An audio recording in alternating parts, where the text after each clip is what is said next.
Sobat Ratu, kembali lagi kita di program unboxing. Kali ini saya berada di satu resto yang sangat asik, sangat suasananya serasa di negeri Sakura. Pengen tahu lebih detail tentang bagaimana dan siapa pemiliknya? Yuk, ikutin aku yuk. Halo, selamat malam Mbak Titin, selamat datang Mas di Tahun Lagi. Terima kasih. Ini restoran kita Mbak nih. Iya. Di Tahun Lagi. Iya. Berkonsep Jepang kita ini kan. Iya. Itu ada hubungannya dengan Jepang juga. Nanti kita akan ajak keliling-keliling Oke. supaya lebih mengenal tentang resto di Tahun Lagi. Jadi Lewat sini ya. konsep kita memang natural Jepang lama, kota lama. Jadi kita bikin seperti ini untuk mengekspos tentang budaya Jepang juga di sini nantinya. Iya. Jadi kolam kita juga ini bersangkut paut dengan Jepang juga karena ada pengiriman tenaga ke Jepangnya dan ada orang tamu-tamu dari Jepang juga yang datang kemari seperti itu. Baik Mas Doni.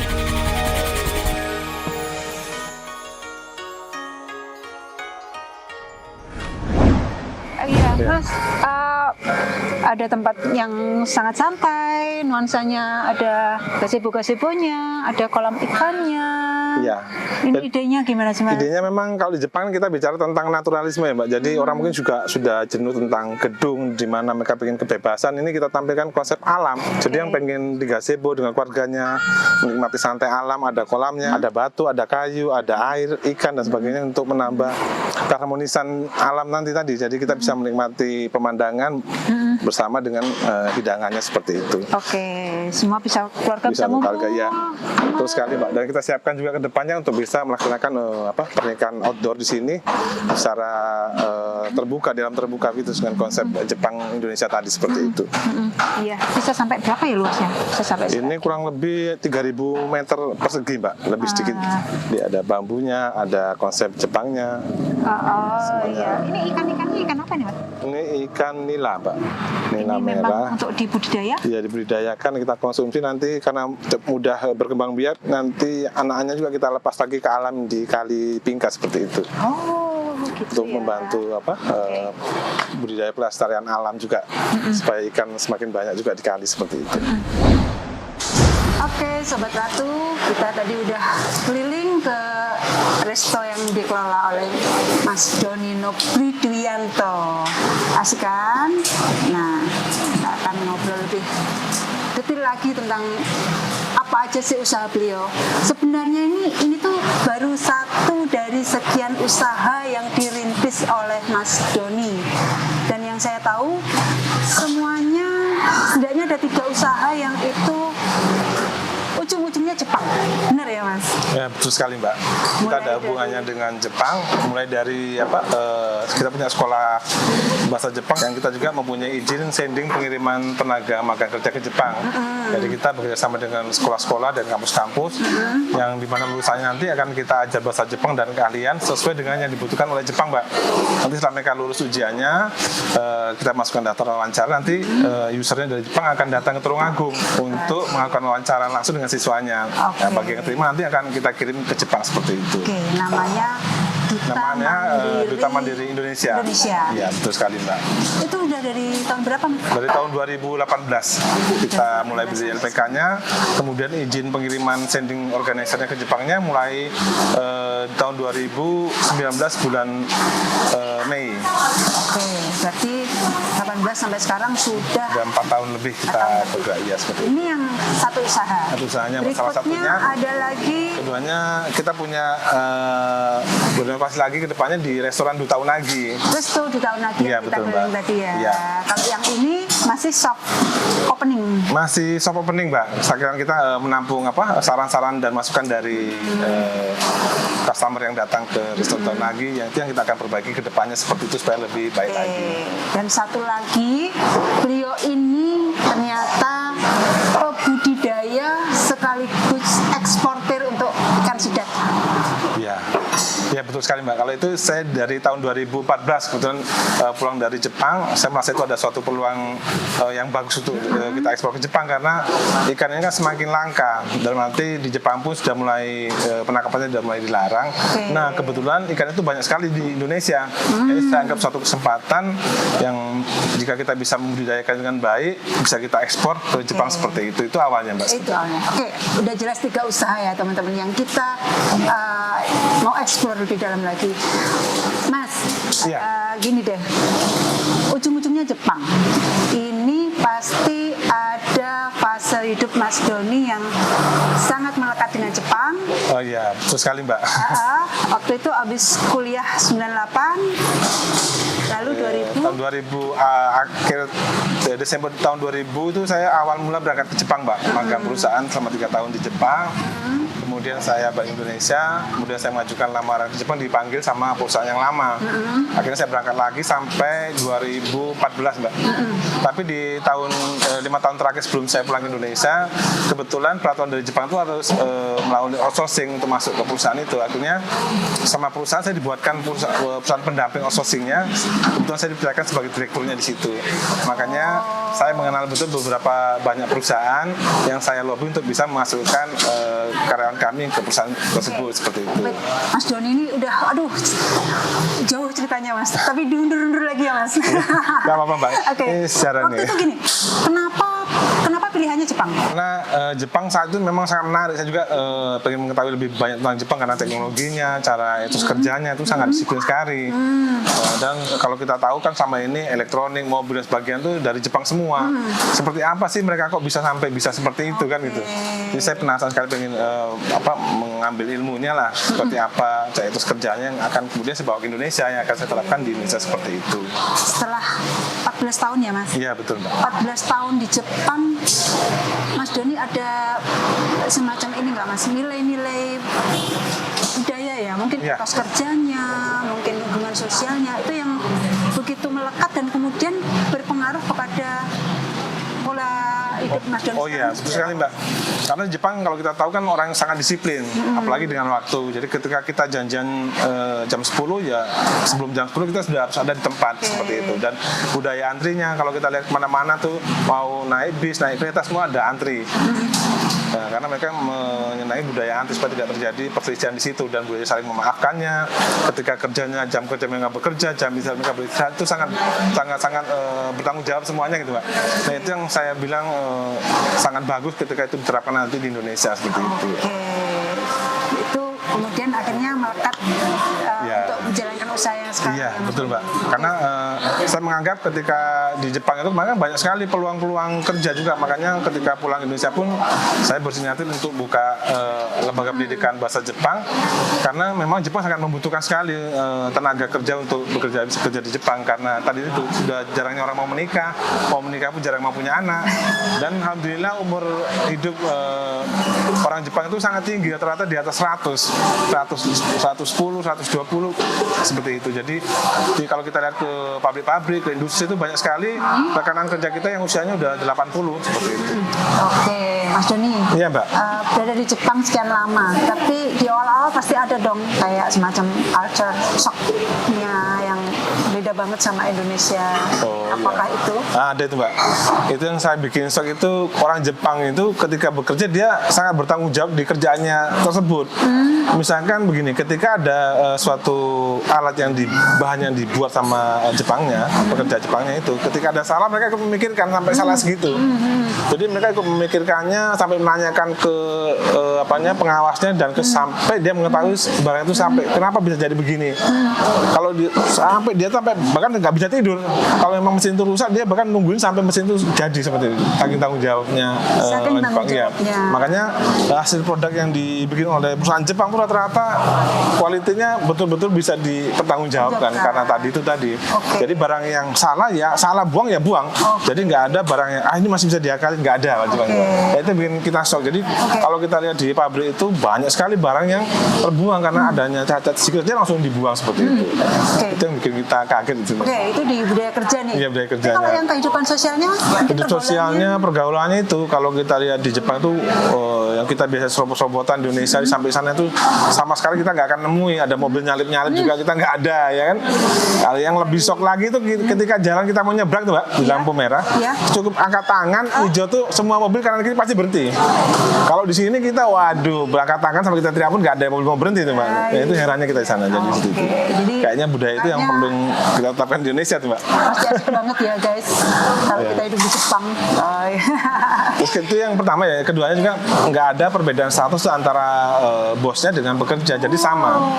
Jadi kita makan di meja yang sama, makannya pun sama seperti itu. Jadi nggak ada perbedaan saya bos atau saya karyawan, karena bosnya juga akan bekerja di dalam pabrik. Dia nggak duduk di bawah meja. Kalau ada tamu baru dia datang. Seperti itu atau? Ya seperti itu Mbak, rata-rata. Jadi mulai istrinya juga ikut bekerja, anaknya juga seperti itu. Jadi nggak ada setelah itu nggak ada perbedaan lah, yang sama gitu seperti itu. Oke. Itu hebatnya. Siap. Jadi apa ya, kayak memang sudah benar-benar tinggal di lingkungan baru gitu ya Mas, ketika di sana ya. Iya betul. Oke, kayak gini Mas, kerja di luar negeri, habis kuliah langsung lama di sana. Ini kan pasti ada ini ya, apa kayak Mas Doni kan pasti berkeluarga nih. Iya. Nah ini tuh ketemu jodohnya, terus kemudian ngatur kehidupan selama rumah tangga harus tinggal di Jepang, kayak gimana tuh? Itu Mas Doni gini Mas, lahir di Jakarta. Iya. SMP ke Tulungagung. Iya. Ikut orang tua yang dinas di sini ya. Iya. Nah, gimana setelah itu? Itu istri kita kenapa waktu saya mendapatkan istri itu ya. Iya. Jadi secara nggak sengaja waktu itu Mbak, kita karena kebetulan dinas di Tulungagung, ada belakang rumah dinas ada lapangan tenis. Iya. Waktu saya main tenis itu bola nyasar ke sebelah. Nggak taunya rumah itu rumahnya istri saya itu ada cewek cantik yang ngambilkan bola.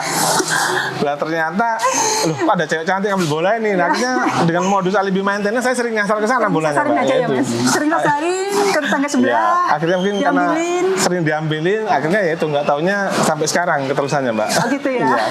Walaupun saya SMA pindah ke Surabaya, kita masih sering ketemuan, akhirnya kita menikah. Seperti itu.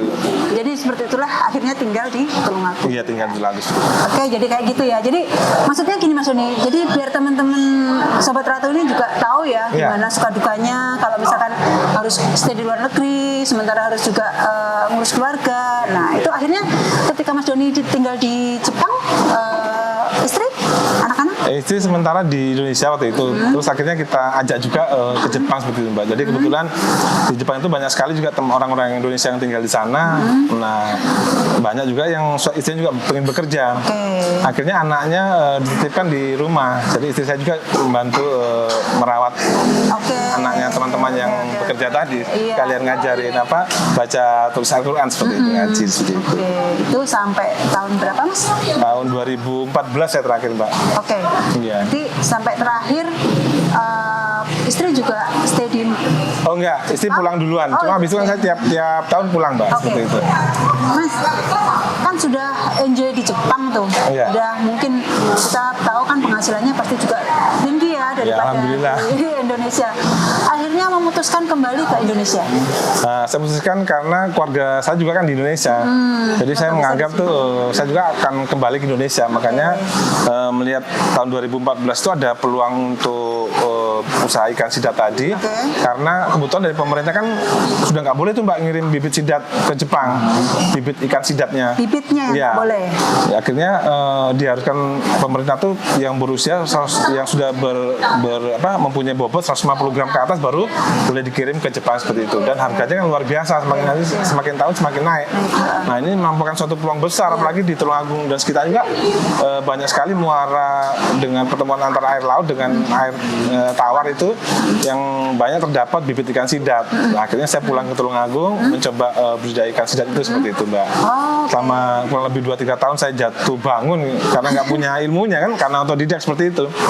Akhirnya setelah kita menguasainya, pelan-pelan kita bisa, akhirnya kita mulai ekspor perdana di tahun 2017 seperti itu, Mbak. Oke, akhirnya 2014 Mas Doni balik ke Indonesia. Ya. Waktu itu belum ada ya Mas rintisan usaha, yang terpikirkan baru yang sidatnya itu ya? Iya, betul, Mbak. Oke. Bagaimana Mas mengawalinya waktu itu untuk Ya, mengawalinya ya dengan otodidak, cari ilmu kesana kesini. Akhirnya dari internet saya juga coba membaca. Saya nyoba-nyoba di rumah sendiri. Ya, pertama kali gagal, sering gagal. Akhirnya dari gagal itu saya evaluasi di mana. Akhirnya bekerja sama dengan teman-teman dari kampus supaya pengaturan oksigennya terlarut seperti apa dan kadar garamnya seperti apa. Akhirnya perlahan-lahan kami bisa mengatasinya seperti itu. Artinya Mas Doni bikin budidaya sendiri, bikin tempat, bikin pembibitan. Jadi kalau pembibitan kita nggak bisa, Mbak, karena kan sidat itu kalau kita tahu dia besarnya di tawar. Nanti ketika dia mau berpijat tuh ke laut, kedalaman 400 sampai 600 meter. Jadi sangat tidak mungkin kalau kita bikin di Indonesia seperti itu, karena akan memerlukan biaya yang atau kos yang sangat tinggi. Jadi kita menangkapnya dari alam seperti itu, Mbak. Jadi nangkep sudah berbentuk nener seperti nener sidat, bibit sidat ya. Terus jadi itu yang kita besarkan seperti itu. Jadi kita hanya membesarkan sidat hasil tangkapan dari alam. Iya. Membesarkannya di mana, Mas? Di waktu awal ya di kolam beton kita coba awal seperti itu. Di Tulungagung ya. Oke. Itu awalnya di Tulungagung sampai kurang lebih 2-3 tahun, Mbak, baru berhasil. Nah, setelah berhasil itu baru kita menjalin kemitraan dengan beberapa investor untuk pengembangan ke depannya, karena permintaan sidat ke Jepang itu sangat luar biasa. Kurang lebih permintaan itu sampai 200 ton per tahunnya tuh lebih untuk Jepang aja. 200 ton per tahun itu dari Indonesia atau dari segala? Dari Indonesia saja mungkin bisa pemerintah, karena nggak semua negara bisa membudidayakan sidat seperti itu. Jadi kesempatan yang luar biasa sebetulnya. Iya. Mas, masih di sidat. Saya tertarik soalnya ini. Nah, akhirnya kan tapi kemudian budidayanya nggak jalan ya, atau gimana? Budidaya itu akhirnya berkembang karena kemarin kan saking tingginya permintaan dari Jepang, yang kami pertamanya mencoba dengan menggandeng mitra binaan, tapi karena kalau kita tahu budidaya sidat itu memerlukan biaya yang cukup besar, akhirnya kita gandeng untuk langkah awal kita supaya bisa memenuhi target awal ke Jepangnya, kita menggandeng beberapa investor, Mbak, seperti itu. Karena dengan investor yang kita gandeng itu tadi, kita berikan pelatihan gratis, kita siapkan bibit, terus pakannya, terus kita ambil pembeliannya seperti itu. Tapi semuanya dilakukan secara mandiri masing-masing investor tersebut. Oke. Sekarang sudah di fase eksportir. Iya. Bagaimana Mas itu? Gambarannya seperti apa sih, Mas? Kalau ekspor itu kebanyakan permintaan di ikan hidup, Mbak. Jadi ikan yang berumur 1 tahun sampai 1,5 tahun, di kisaran bobot 250 gram sampai 400 gram itu yang golden size. Golden size. Iya, itu sangat dibutuhkan tuh, Mbak. Iya. Itu harga paling mahal. Jadi kalau kita kirim ke Jepang itu 1 kilonya sekitar Rp250.000 per kilonya, isi 2-3 ekor. Nah, bayangin kalau ikan Tatu Tulungagung yang gurame nilai bisa kita rubah ke sidat, luar biasa itu nanti hasilnya. Oke. Iya. Terus Mas Doni dapat barang-barang ekspor untuk diekspor ini gimana, Mas? Itu tadi dari teman-teman kemitraan tadi, investor yang kita ambil. Di luar kota semuanya ini? Iya, rata-rata di luar kota, Mbak, seperti itu. Oke. Jadi orangnya di Tulungagung. Iya. Jaringannya di luar kota. Iya. Tinggal dengan telepon aja nanti kita akan kesana, tapi tiap bulan kita akan pantau kok, Mbak, karena tanggung jawab kami juga mengevaluasi juga, mementori kolam tadi sampai mereka berhasil. Oke. Berapa, Mas, dalam 1 bulan gitu sampai berapa ton dari? Kita belum bisa per bulan, Mbak. Per tahun kita antara 2 sampai 4 ton, masih kecil sekali. Karena umurnya yang agak lama tadi, setahun, keduanya investornya masih belum banyak.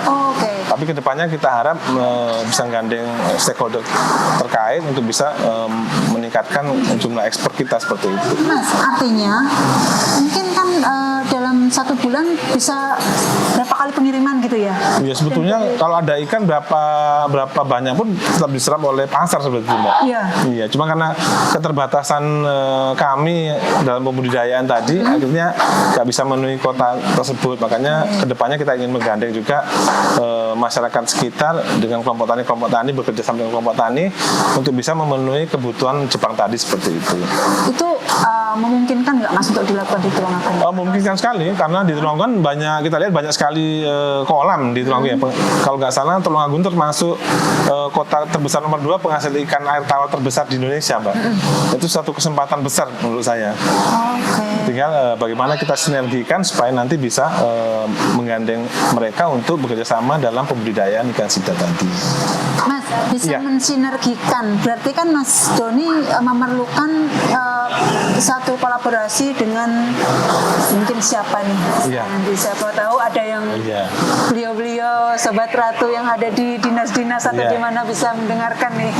Ya kita harapkan pertama dari dinas perikanan ya, Oke. bisa menggandeng dengan kelompok tani perikanan tadi untuk bisa bekerja sama pembesaran ikan sidat tadi, atau dengan kepala desa yang di mana desa tadi banyak terdapat kolam-kolam yang kita bisa sinergikan untuk mengganti ikan yang selama ini mereka budidayakan, kita ganti ke ikan sidat seperti itu. Oke, siap Mas. Apalagi ya kayak banyak kalau yang tentang sidatnya ini udah terkupas.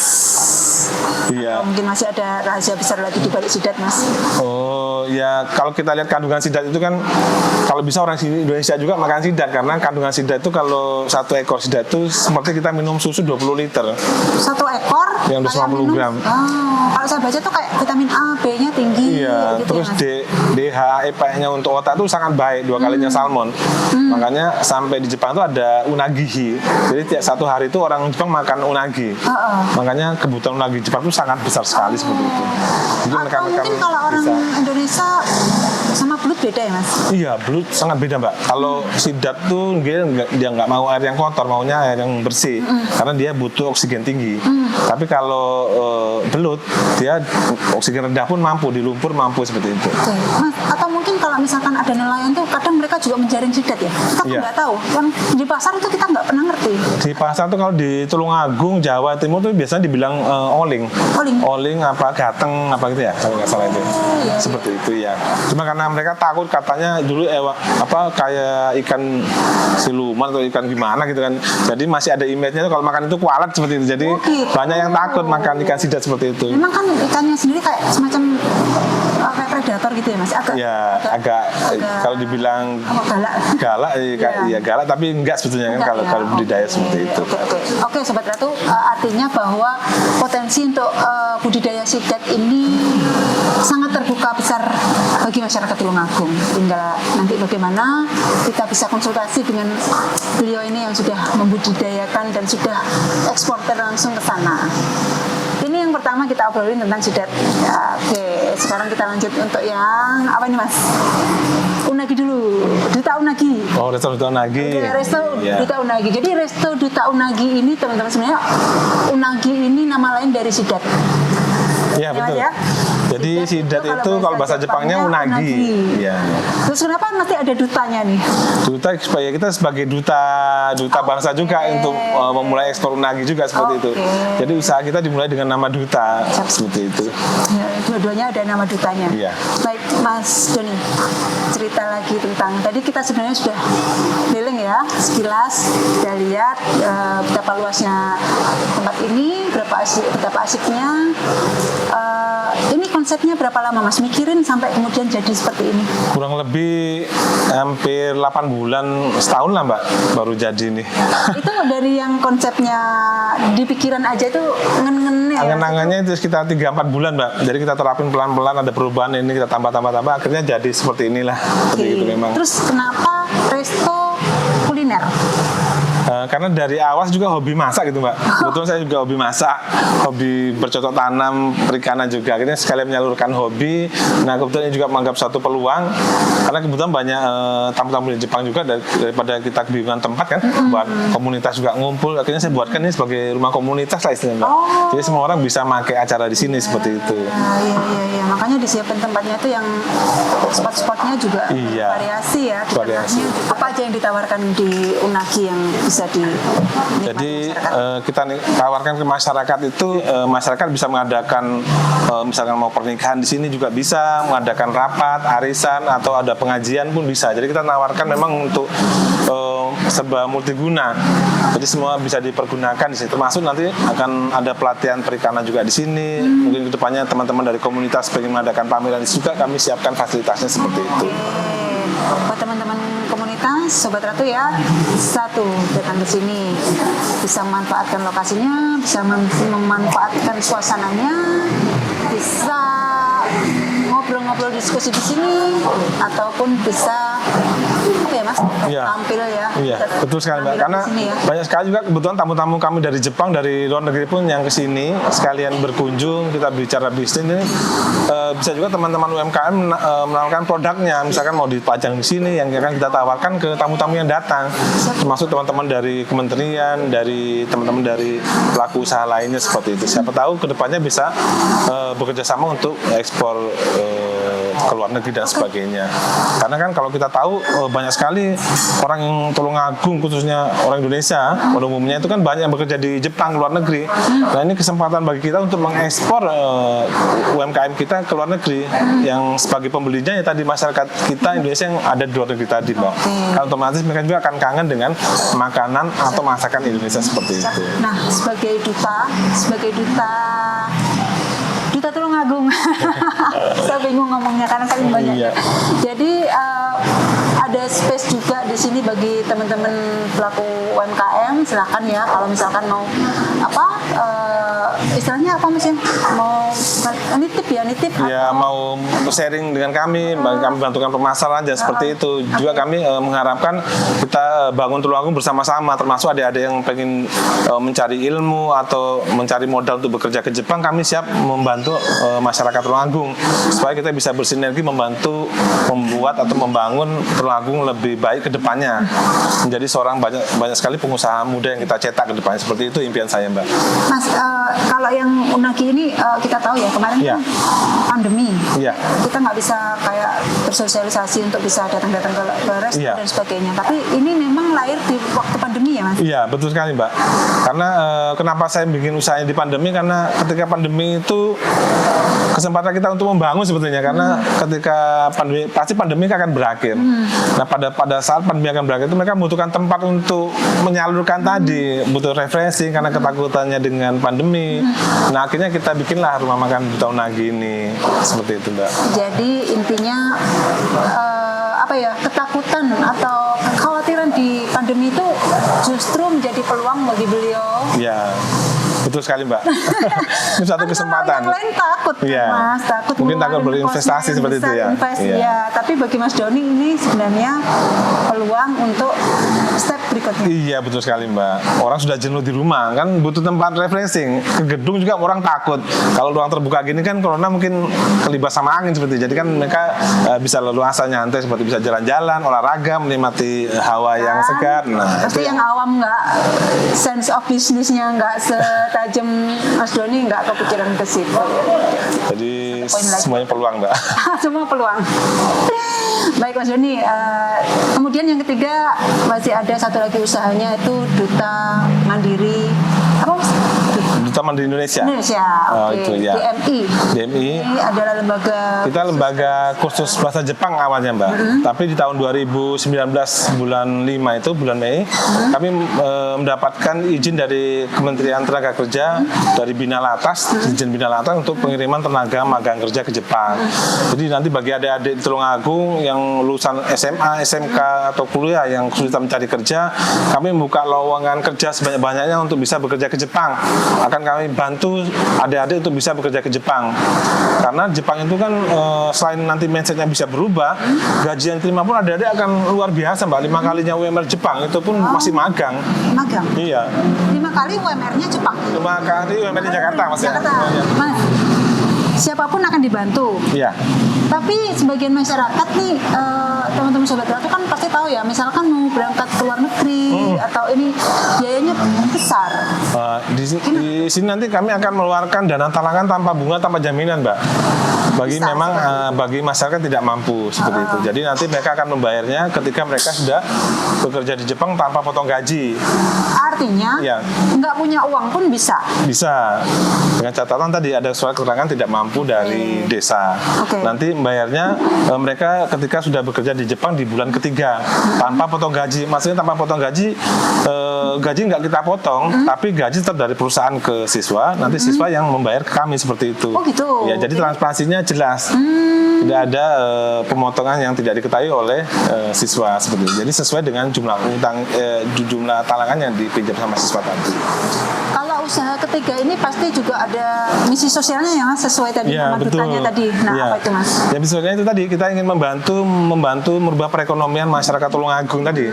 Juga merubah mindset anak-anak Tulungagung yang sering nongkrong-nongkrong yang nggak jelas. Itu daripada nongkrong-nongkrong yang nggak jelas tadi, ayo kita rubah. Kita anggap ini suatu peluang yang besar. Kita ambil, kita bekerja ke Jepang, mengumpulkan modal, pulang jadi pengusaha. Karena sudah mempunyai modal. Artinya kalau bersama teman-temannya lagi yang lainnya, kita saling bersinergi, bisa bekerja sama untuk menciptakan lapangan kerja baru seperti itu. Nanti akan kita bantu.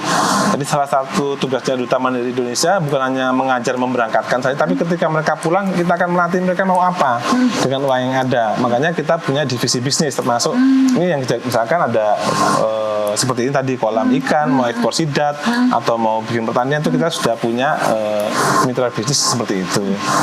Dengan 3 bidang yang Iya. dijalankan nih Mas, pasti ada naik turunnya dong. Ada suasana-suasana yang dirasakan oleh pebisnis. Iya pasti ada Mbak. Cuma kita kan bisanya hanya sabar saja karena rezeki itu kan sudah ada yang atas, sudah ditentukan. Jadi kita tidak usah terlalu memikirkan sebetulnya. Karena setiap orang yang masuk bekerja, setiap orang lahir, menikah pasti membawa rezeki masing-masing. Jadi kita tidak usah memikirkan rezekinya mereka karena mereka sebetulnya sudah mempunyai rezeki masing-masing seperti itu. Oke, tapi kan pasti kalau misalkan ada masalah nih Mas, biasanya Mas Don itu punya apa ya yang bisa di-share ke teman-teman, solusi untuk mecahin masalah yang kayak gitu? Kalau menurut saya ketika kejatuh, saya juga kan pernah jatuh ya Mbak, mati jatuh itu nggak punya apa-apa. Yang pas kapan itu? 4 tahun yang lalu lah istilahnya. Saya pengen adalah satu kisah saya Iya, oke. pengen berubah, akhirnya saya nggak punya apa-apa. Akhirnya siap yang kita hanya bisa sedekah aja. Sebenarnya sedekah itulah pembuka. Nggak punya kita apa-apa maksudnya ada yang terhenti dari bisnisnya atau? Ya seperti itu ada Mbak. Jadi satu-satu saya tidak punya apa-apa karena pengen berubah lah seperti itu. Akhirnya aset kita jual semua untuk menutupi pinjaman kami lah istilahnya seperti itu. Akhirnya kita berusaha mandiri sendiri, yaitu tadi dengan uang yang ada kita zakatkan, juga kita tinggikan zakatnya. Akhirnya itu tadi lama-lama uang yang kita kirim itu berbalik jadi beberapa kali lipat yang tanpa kita tahu. Sampai kita bisa bangun ini dalam 3 tahun 4 tahun ini saya juga nggak percaya juga. Tapi kenyataannya memang seperti itu. Ternyata dengan sedekah tadi yang maksudnya sedekah itu misalkan waktu dulu ketika istri saya mau ngasih uang ke seseorang biasanya menanyakan berapa saya kasih loh. Kalau bertanya seperti itu, kalau kita logika pasti kita kasih yang terkecil dong. Misalkan kita punya 1.000, 50.000, 20.000, ada 5.000, otomatis yang kita kasih yang 5.000. Tapi ketika saya mau ngasih itu berapa, ya itu udah yang kamu kasihkan, gak usah bilang ke kita. Jadi kita nggak pernah memberitahukan berapa yang mau dikasih. Itulah ikhlasnya. Jadi akhirnya dari ikhlas tadi ternyata baliknya luar biasa itu Mbak. Gitu ya? Iya. Jadi makanya ketika istri saya ngomel-ngomel kok nambah orang uang dari mana loh? Kalau bilang uang dari mana, kan mereka udah punya rezekinya masing-masing tadi kita bilang kan. Kalau kita pikir itu nggak akan nyampe kita pikirannya. Tapi kalau kita nggak kita nambah orang untuk bantu kita akan kesulitan juga memanajemen. Misalkan suatu kita hanya ada bos, ada pekerja satu, ada sekretaris satu. Ya cuma itu aja kalau nggak akan berkembang. Kalau kita memang ingin berkembang, kawan-kawan tetap ngambil ketika kita membutuhkan seseorang untuk bidang itu, ambil. Jangan sampai tidak, itu baru berkembang. Kalau tidak akan seperti itu. Kedua, jangan pelit bagi ilmu. Misalkan begini, ada suatu ketika seorang eksportir keripik, pisang mau ekspor ke luar negeri, nggak mampu. Alasannya saya nggak bisa membuat ini, bahan baku juga nggak ada loh. Kenapa kok dia nggak mau gandeng rekanan yang penjual pisang yang sama, pabrik pisang lainnya? Nanti ilmunya diambil mereka loh. Kan yang punya pasar kan yang sampean, masnya. Kenapa kok takut? Dengan adanya ini tadi nggak ada istilahnya kekurangan barang karena mereka ikut membuat sesuai dengan SOP-nya ini. Jadi kita anggap mereka itu bukan sebagai lawan tapi sebagai mitra kerja. Kita pun bisa besar, mereka pun juga bisa besar. Jadi sama-sama bisa besar seperti itu. Akhirnya produksi ekspor bisa terpenuhi. Kalau kita misalnya takut membagi ilmu, akhirnya di pasar nanti hanya ada orang satu jual ikan, aja satu jual ayam, satu jual sayur. Jadi kita nggak usah khawatir tentang itu. Jadi karena sudah ada masing-masing seperti itu. Sharing ya. Oke, Sobat Ratu, sharing. Jadi silakan ya kalau misalkan ke Duta Unagi ketemu Mas Doni, wah ini Mas nanti bisa ngobrol banyak sama beliau. Oke. Siap. Mas Doni, terima kasih sudah banyak sharing dengan kami. Sama-sama. Teman-teman dari Tulungagung. Penyemangat deh, teman-teman. Kami juga siap sharing dengan teman-teman bagi yang ingin konsultasi atau membagi curhat ke kami juga siap mendampingi teman-teman mencarikan solusinya seperti apa. Jadi supaya kita sama-sama membangun Tulungagung supaya lebih maju ke depannya tanpa ada saling mencurigai seperti itu. Jadi kita bangun sama-sama, kita satukan misi supaya Tulungagung menjadi lebih baik lagi seperti itu. Oke. Asik ya ngobrol sama Mas Doni. Kayaknya nanti kapan-kapan perlu ngobrol lebih banyak lagi nih Mas. Ya, kami siap Mbak. Oke, Sobat Ratu, sekian unboxing kita kali ini. Saya Titin Ratna Rahayu pamit. Terima kasih.